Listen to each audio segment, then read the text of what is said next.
Finding the best candidate for a role within a company is a complex and time-consuming process. The position has to be advertised internally and externally, resumes submitted, and then the work really begins. Trawling through sometimes hundreds of applications and relying on years of recruitment experience to hopefully make the right decision. Traditional recruitment methods are not meeting our needs at the moment because they rely on old-style technology, matching keywords. And if you use the wrong language in your resume, you may not match with the job.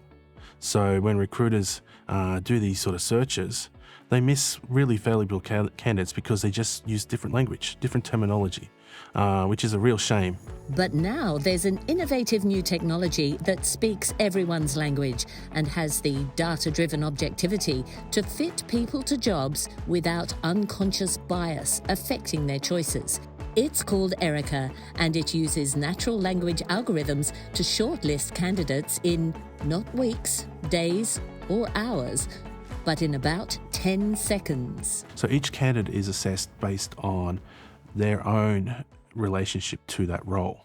They're not compared to any other candidates that have been looked at. It's a standalone assessment so that if they are scored well, it's because they are well matched to that role, not because of how they compare to other candidates that you may be looking at.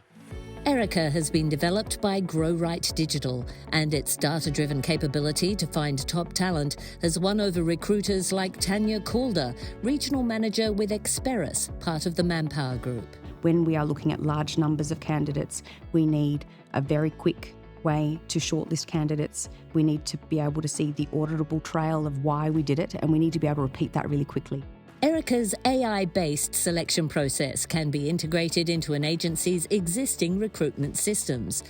And because Erica eliminates any explicit or implicit bias and selects only on the basis of transferable skills, that opens up a more diverse range of candidates. She doesn't see names, she doesn't see age, she doesn't see where you went to school. She doesn't see things like if you took maternity leave off. She doesn't see how long you've been in the industry. She just sees the amount of experience you've gained or the skills you've demonstrated. We're always looking at diversity from a, First Nations people, from a female, from a, equity standpoint. In the IT space, 25% of women are represented. It's ridiculously small amounts. We've actively identified and worked with organisations such as Women in IT and other organisations that promote inclusivity and diversity in the industry. GrowRight believes that Erica will reduce the cost to business of workforce turnover, especially in specific sectors like health, mining, and information technology.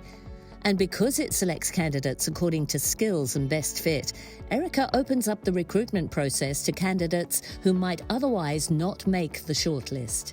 This would be very helpful for the health sector. So what we're seeing here is the need to bring more people into the health sector, people who have the skills and the values and the right attitude to be great contributors to the professions, but who have not been able to enter because their experiences don't quite have the right match-up from the expectations of the recruiters.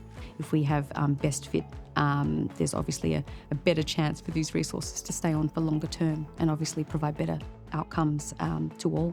Someone who might apply with an accounting or finance background to a data reporting role or data analyst role, or even a data scientist role, may miss out even though they actually have many of the same skills. Analysing spreadsheets, numbers, usually using very similar tools. But traditional recruitment will say they don't have the right background because they haven't set the skills in the same language. They haven't used the IT jargon, they've used the accounting jargon.